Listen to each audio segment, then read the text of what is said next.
Salut tout le monde, bienvenue dans une nouvelle vidéo. Comme vous pouvez le constater, je m'excuse par avance pour ma voix de canard enrhumée et enrouée. J'ai pas chopé la crève, mais sûrement une cousine de la grippe. Heureusement, par écran interposé, je ne vous le transmets pas, donc pas de souci à se faire là-dessus. Mais bref, aujourd'hui on se retrouve pour une vidéo un peu spéciale, un peu thématique, puisque la Saint-Valentin approche, ou ça se trouve on est le jour J, je sais pas encore quand est-ce que je poste cette vidéo. Et faut s'avouer que voilà, on n'est pas tous en couple à cette période-là. On va peut-être passer la soirée seule chez nous, devant une pizza et une bonne série, et c'est très bien aussi. Et je me suis dit que pour tous les célibataires qui étaient dans mon cas, ce serait drôle de se moquer des pires cadeaux reçus à la Saint-Valentin. Parce que oui, même quand on est en couple, parfois on peut faire des erreurs de parcours et choisir des cadeaux assez douteux. Du coup je me suis dit qu'on allait juger ça ensemble puisque nous sommes des êtres démoniaques. Bon, bien sûr c'est à prendre au second degré, hein. C'est toujours mignon de recevoir un cadeau. C'est l'intention qui compte, hein, comme on dit, mais ça fait aussi du bien de se marrer parfois dans la vie. Voilà, il n'y a pas à se justifier pendant 10 minutes en fait. C'est bon, vous êtes prêts, bien installés? Alors nous pouvons commencer.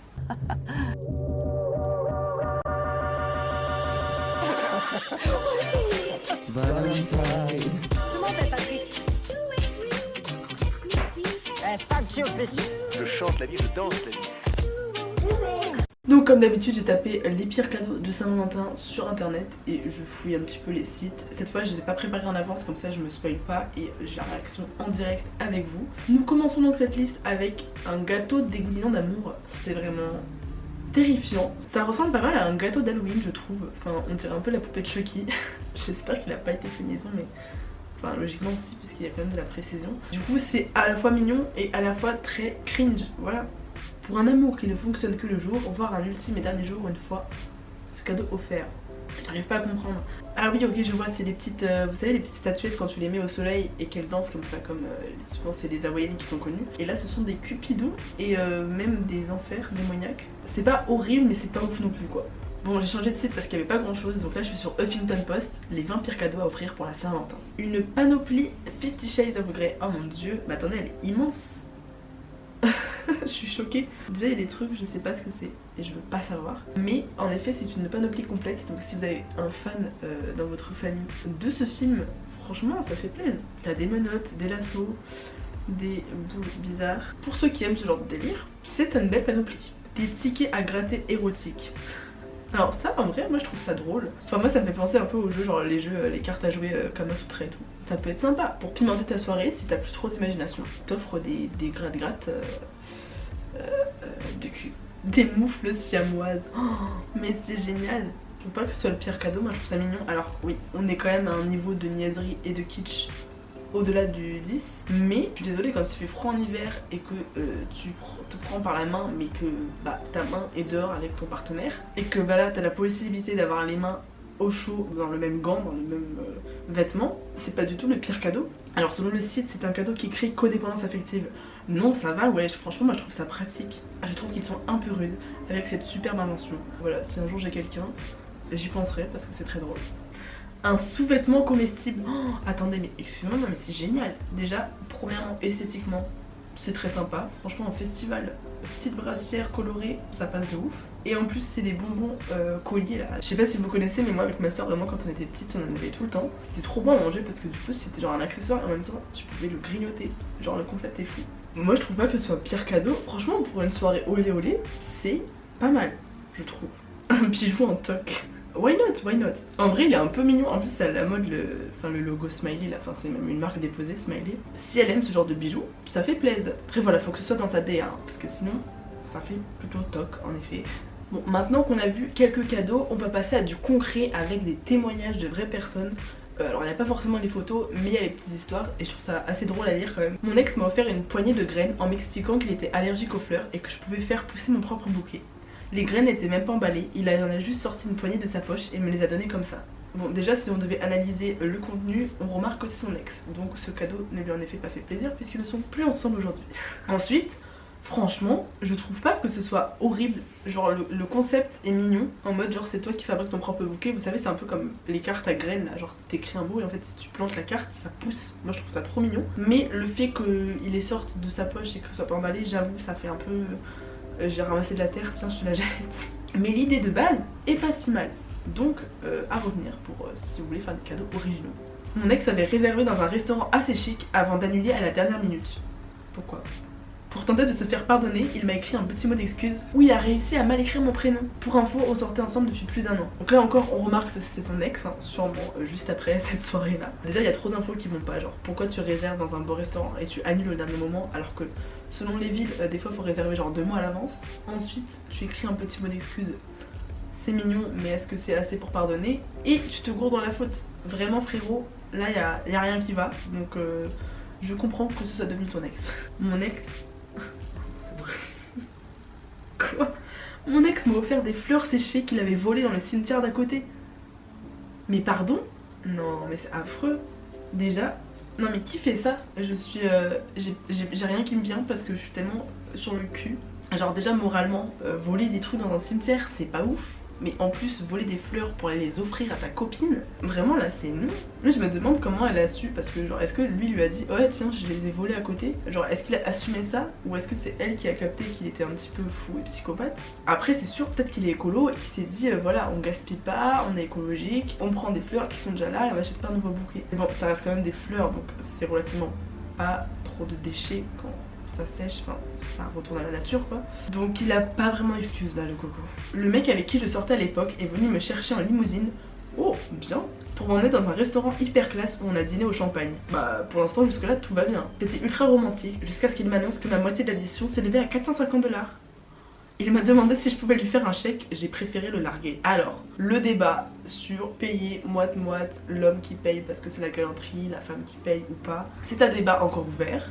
Moi j'estime que dans notre société d'aujourd'hui, bah, chacun peut payer genre une fois, enfin, tu payes le resto et la prochaine fois l'autre payera. Enfin, je sais pas, en vrai ça peut se comprendre tu vois que les deux payent la moitié parce que bah, des fois t'as pas trop les moyens de payer tout un resto. Si vous avez déjà discuté de ça, vous avez les mêmes principes, ça passe. Mais qu'il l'emmène dans un resto super cher et qu'il lui dise de payer, j'avoue ça se fait pas. Enfin, dans ce cas là, si t'as pas les moyens, n'y va pas. Parce que là putain, 450 balles ça fait mal au cul quand même. Mon loser d'ex, là déjà on sent la haine, m'a refilé un set de bougies que j'avais moi-même offert à sa mère quelques mois plus tôt pour Noël. Alors là, bah lui aussi tu vois il est écolo, il refile les cadeaux qu'il veut pas. Déjà c'est horrible parce que soit il l'a volé chez sa mère, soit sa mère lui a dit tiens j'en veux pas tu peux le prendre. Mais là il y a une complicité mère-fils qui... Ils ont aucune logique en plus. On comprend que tu le traites de loser, c'est tout ce qu'il mérite comme attributif. Recyclage, ah bah déjà on reste dans le thème parce que je trouve qu'il y avait d'autres cadeaux qui rentraient là-dedans. Ma copine avait trouvé un pull en cachemire dans mon armoire et je n'ai pas osé lui dire que c'était à mon ex et qu'elle l'avait oublié chez moi, alors j'ai prétendu que c'était un cadeau de Saint-Valentin pour elle.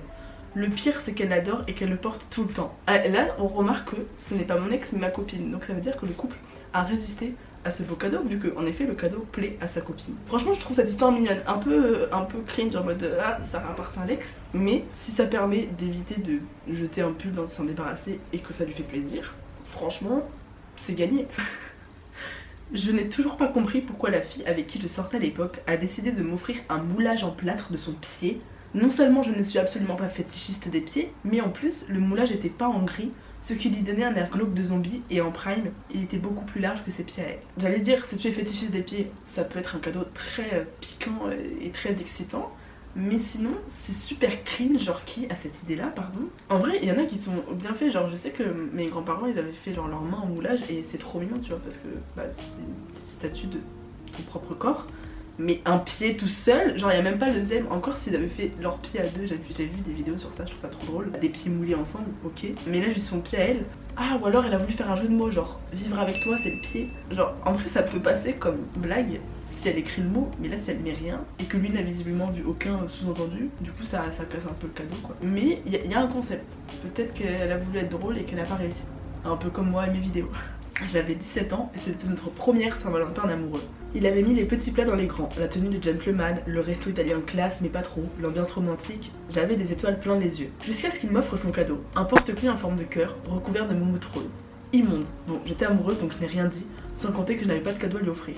Et puis avec le recul, c'était plutôt mignon. Alors oui déjà Marie, je sais pas de quoi tu te plains parce que le boug, enfin je sais pas quel âge il avait mais t'avais 17 ans, il t'emmène au resto dans une ambiance trop classe et tout, et il t'offre un cœur en moumoute, genre c'est trop mignon. Alors ok c'était peut-être du rose fuchsia un peu kitsch, mais franchement je trouve pas que ce soit horrible et je suis contente que tu relativises et que tu vois qu'avec le recul c'était en effet un cadeau plutôt mignon. Et en plus Marie tu as du culot parce que toi tu n'avais rien à lui offrir. Il y a des claques qui se perdent hein, moi je vous le dis. Marie depuis 15 ans je ne l'attendais plus grand chose de la Saint-Valentin. D'habitude pour nous le 14 février était un jour comme les autres. Sauf que cette année-là, mon mari est rentré à la maison avec un gros paquet. Joyeux Saint-Valentin mon amour, me dit-il. Mince, moi je n'ai rien pour lui. Bah décidément les filles, vous offrez plus de cadeaux, ça y est c'est la crise, c'est bon. Mais ma culpabilité disparaît vite, sous le bel emballage rouge passion je découvre un fer à repasser. T'es contente? Depuis le temps que tu te plains du tien, je n'ai pas décloué les dents de la soirée. Écoute Léa, tu pourrais faire un effort quand même, enfin je veux dire, toi t'avais rien à lui offrir, lui il te ramène quelque chose et en plus c'est quand même un cadeau qui a de la valeur et qui est utile. Donc je vois pas de quoi tu te plains à part le fait de la charge mentale de devoir repasser parce que tu es une femme. Non plus sérieusement j'avoue qu'il y a quand même de meilleurs cadeaux à faire qu'un fer à repasser parce que ça te ramène à la corvée du ménage. Mais on nous offrait bien des kits de ménage et de cuisine quand on avait 5 ans, donc bon. Est-ce que c'est si choquant que ça? Non. Cette année-là, j'avais cassé ma tirelire pour la Saint-Valentin. J'avais trouvé une splendide gourmette pour mon chéri, le prix 300 €. Déjà frérot, on met pas 300 € dans une gourmette, mais nous étions ensemble depuis 3 ans, il fallait marquer le coup. Sauf que j'ai vite déchanté. Alors que nous devions nous préparer un petit repas en amoureux, monsieur est arrivé avec des hamburgers achetés au fast-food du coin. Bon, il a voulu faire dans le pratique, le rapide, peut-être qu'il voulait aller droit au but et tirer rapidement son coup, je ne sais pas. Et au moment des cadeaux, il m'a tendu des chaussons ridicules qui ressemblaient à des pattes d'ours. D'abord ça m'a fait rire, mais il était sérieux.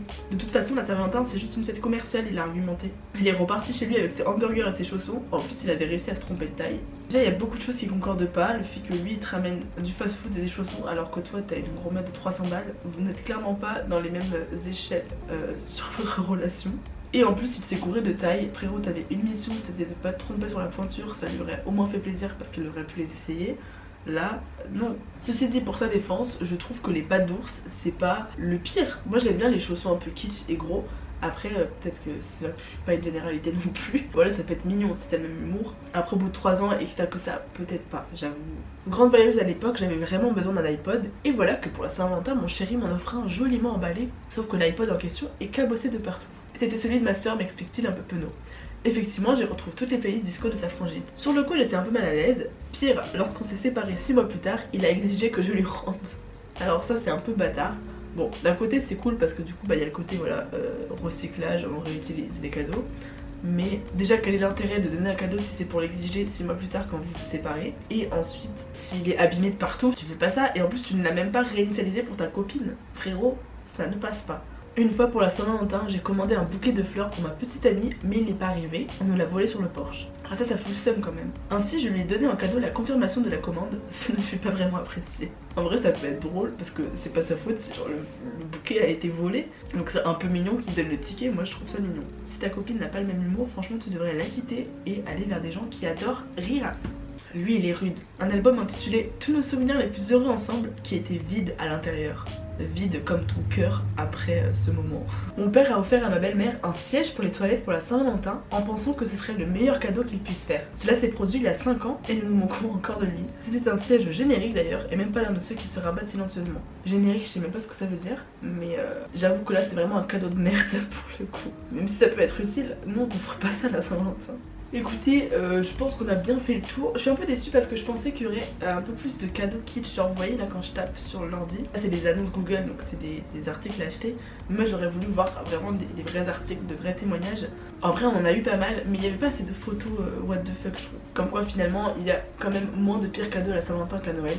Donc voilà une preuve qu'en amour finalement on essaye de s'appliquer un peu plus, de faire de meilleurs cadeaux pour l'heureux élu. Si vous voulez d'ailleurs faire un cadeau maison original qui ne vous coûte rien ou pas grand chose, je vous invite à regarder les DIY que j'avais fait il y a 2 ou 3 ans, je ne sais plus, ça passe vite. J'ai d'ailleurs encore certains cadeaux chez moi vu que je n'ai eu personne depuis cette vidéo. Donc ils attendent au fond d'un placard et quand j'aurai quelqu'un, je lui offrirai ce que j'ai fait il y a 3 ans, ça c'est super.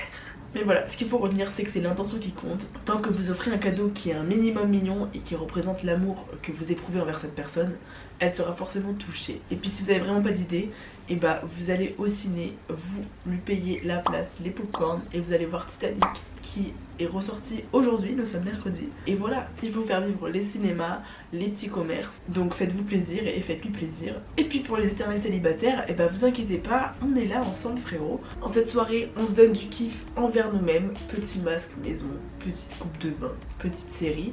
on se donne de l'amour à soi avant d'en donner aux autres parce que c'est la base. Et on se soigne aussi parce qu'on commence à être bien encombré. Seul ou accompagné, je vous souhaite de passer une très belle Saint-Valentin, mais n'oubliez pas que c'est avant tout une invention commerciale construite par le capitalisme pour nous faire consommer encore plus alors que nous n'avons besoin de rien. Je vous fais de gros bisous et je vous dis à très vite sur YouTube.